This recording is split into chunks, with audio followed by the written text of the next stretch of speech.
kami dari Puskesmas Jimbaran, saya sendiri Yeti Rohaiti, kemudian nanti akan bersama dengan Mbak Uke dan Mbak Nisrina untuk menjelaskan nanti masalah aktivitas fisik dan latihan fisik. Ada yang tahu bedanya? Belum. Terima kasih. Nanti akan segera dijelaskan. Sekarang kita buat persamaan persepsi dulu, yaitu masalah ini seperti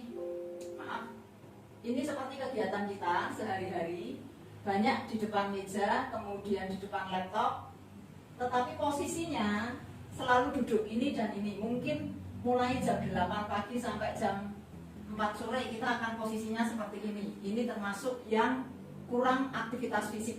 Kemudian, ini adalah role mode untuk masa pandemi. Jadi kebiasaan masa pandemi yang didukung oleh pembelajaran daring akan seperti ini.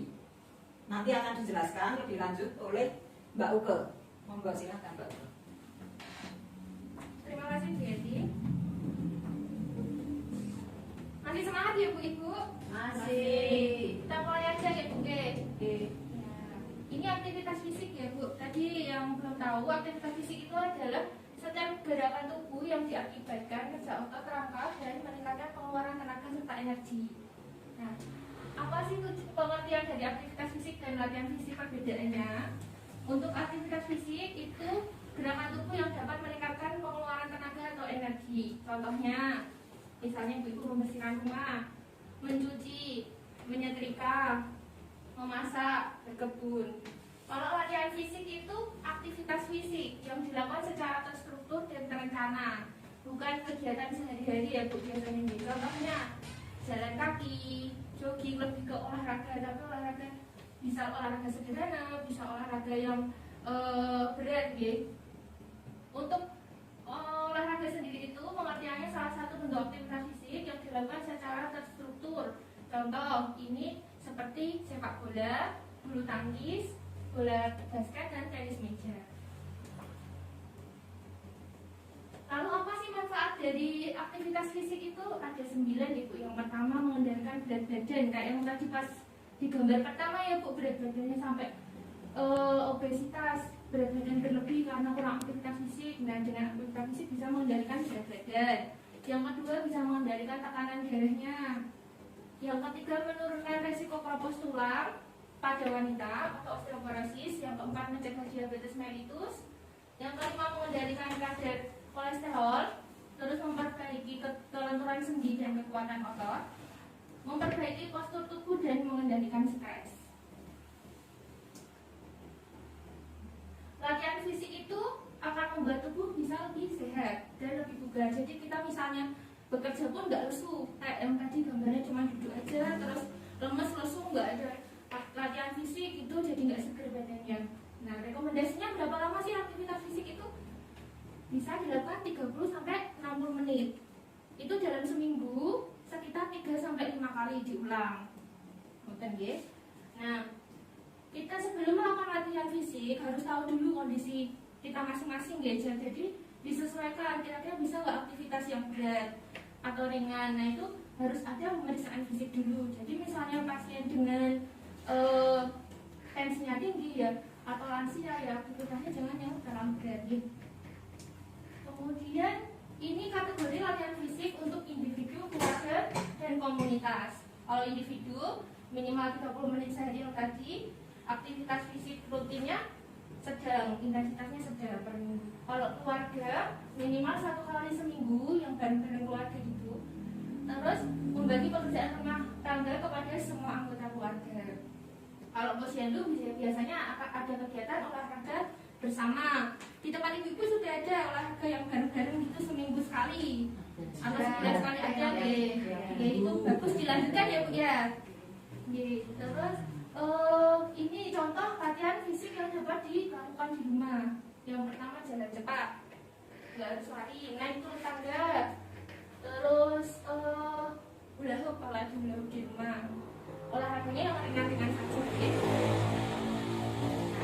Kemudian hal-hal apa yang tidak dianjurkan bagi lanjut usia? Olahraga latihan fisik yang buat lanjut usia nggak boleh nih. Yang pertama latihannya lebih dari 60 menit terlalu lama ya Bu ya, nanti malah tambah capek. Terus yang kedua, gerakan tubuh yang memantul atau melompat-lompat. Udah nggak boleh nggih. Terus yang ketiga, latihan beban yang kayak angkat beban gitu nggak boleh. Terus yang keempat, latihan fisik yang mengganggu keseimbangan. Misalnya kakinya di atas satu. Ya, kalau masih muda sih nggak apa-apa, lanjut usia nggak boleh nggih, karena udah ada masalah gangguan keseimbangan takutnya. Kemudian gerakan menengadahkan kepala ke belakang dan memutar kepala nggak boleh nggih. Terus yang keenam, membungkukkan badan ke depan. Cukup jelas nih Bu? Ada yang ditanya dulu sebelumnya? Belum ada. Kita lanjut ke Mbak Ririn nggih. Terima kasih Bu Uke. Selamat pagi Ibu-ibu. Pagi luar biasa. Sehat nggih? Alhamdulillah. Alhamdulillah. Setelah tadi sudah dijelaskan sama Mbak Uke, ini saya mau mencontohkan Ibu, mencontohkan salah satu contoh dari latihan fisik. Sebelumnya ibu-ibu bisa berdiri dulu. Ya, semuanya ini juga. Ya, ini saya mau mencontohkan gerakan latihan fisik deh. Ya, kalau aktivitas fisik panjenengan setiap hari sudah melakukan, deh. Kalau ini latihan fisik, ini saya akan mencontohkan. Mohon untuk ditiru, deh. Sebelumnya ibu tahu nggak lagu yang 1 ditambah 1? Ya, tahu deh. Nah, ini kurang lebih nadanya seperti itu. Kita bareng-bareng ya Bu. Lakukan gerakan saya. 1, 2, 3. 1 ditambah 1 sama dengan 2. 2 ditambah 2 sama dengan 4. 4 ditambah 4 sama dengan 8. 8 ditambah 8 sama dengan 16. Ya, bisa ditiru ya Bu? Terima kasih, bisa duduk kembali. Ya, tadi gerakannya bisa diaplikasikan dan diterapkan di rumah untuk anak-anaknya mungkin seperti itu, oke? Ya, tadi ibu-ibu Bu Kadir sudah jelas ya pertanyaan penjelasan sama pemateri tentang latihan fisik sudah jelas?